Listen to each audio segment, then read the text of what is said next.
Welcome to Kenton Teaches. Enjoy the video. You begin by verifying the drum and controls. Load clothes evenly to prevent wobble, heavier items opposite lighter ones. Once done, measure heat detergent. Too much creates suds and reduces rinse efficiency. Place liquid in the main dispenser or a pod directly in the drum. Now choose a cycle that matches fabric and soil level. For most everyday loads, use normal and cold or warm water to save energy. Make sure to set spin speed appropriate for delicates versus towels, so garments come out clean without damage. You now fine-tune the wash for performance and fabric care. Once the cycle is selected, choose water temperature. Cold preserves colors, hot sanitizes whites and removes oils. Next, add cycle options like pre-wash for heavily soiled loads or extra rinse for sensitive skin. These improve cleaning by addressing specific needs.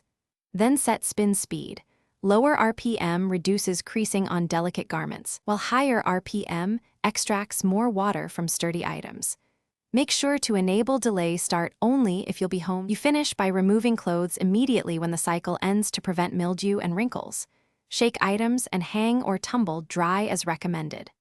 Once per month, wipe the door gasket and clean the detergent dispenser to avoid buildup that causes odors and poor drainage.